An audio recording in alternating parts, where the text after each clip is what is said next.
मुफ्ती वसीम दहलवी के बयानात के लिए मुफ्ती साहब के official channel MWA Islamic channel को सब्सक्राइब करें। रास्ते में चलते हुए चंद बातों का ध्यान रखना हमारे लिए बहुत ज़रूरी है। अगर हम रास्ते में चलते हुए इन बातों का ध्यान रखें तो याद रखिए, रास्ता चलते हुए भी हमें सदका करने का बराबर सवाब मिलता रहेगा। अल्लाह के नबी सल्लल्लाहु अलैहि वसल्लम ने फरमाया, व इमाततुकल हजरा व शौकता वल अज़्म अनि तरीक़ लक सदक़तुन, कि रास्ते से तकलीफ दे चीज़ों को हटाना, कांटे को हटाना और इसी तरह पत्थर को हटा देना, इसी तरह से हड्डी वगैरह पड़ी हों उसको उठाकर साइड रख देना, अल्लाह तबारक व तआला इस पर भी आपको सदका करने का सवाब अता फरमाएंगे। अल्लाह तबारक व तआला ने सवाब कमाने के लिए रास्ते कितने आसान कर दिए हैं। काश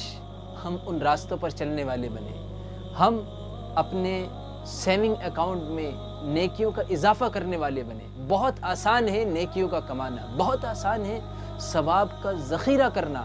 बस हम आप सल्लल्लाहु अलैहि वसल्लम की सुन्नतों को अपनाना शुरू कर दें। नबी अलैहिस्सलातु वस्सलाम की ये सुन्नत है कि आप रास्ते में चलते थे, आपके रास्ते में अगर कोई पत्थर आ जाए, अगर आपको ठोकर न लगी लेकिन आपने दूसरों को बचाने के लिए उस पत्थर को रास्ते से हटाया और फरमाया कि अगर तुम भी ऐसा करो तो इस पर सदका करने का अल्लाह सवाब अता फरमाएगा। इसी तरह रास्ते में आपके कांटा पड़ा हुआ है, कोई कांटेदार चीज़ पड़ी हुई है, नबी अलैहिस्सलातु वस्सलाम की ये सुन्नत है कि आप जब रास्ता चलते थे और इस तरह की कोई चीज़ रास्ते में मिल जाए तो आप उसको उठाकर साइड रख दिया करते थे, फेंक दिया करते थे, ताकि किसी पीछे आने वाले को न चुभे।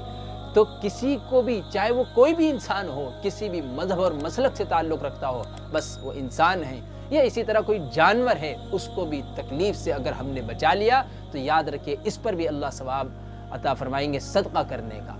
और इसी तरह से बाज़ मरतबा हड्डियाँ पड़ी होती हैं, लोग खाते हैं और रास्तों में डाल देते हैं, या फिर जानवर इधर उधर कूड़े से खींच कर लाते हैं, खाकर साफ करके रास्ते में छोड़ देते हैं। हमारी और आपकी जिम्मेदारी ये है कि हम उसको रास्ते से उठाकर साइड करें, चूँकि वो भी ग़िज़ा का एक हिस्सा है। दूसरी ये कि बाज़ मरतबा ऐसी हड्डियों के ऊपर दूसरी मखलूक़ात भी आके सवार होती हैं, कहीं वो उस पर सवार हो और हमारा पाँव पड़े और हम नुकसान में पहुँच जाएँ। इसलिए खाने पीने की अशिया हों या इसी तरह से हड्डियाँ वगैरह रास्ते में पड़ी हों तो हम उसको रास्ते से उठाकर साइड में ज़रूर रख दिया करें।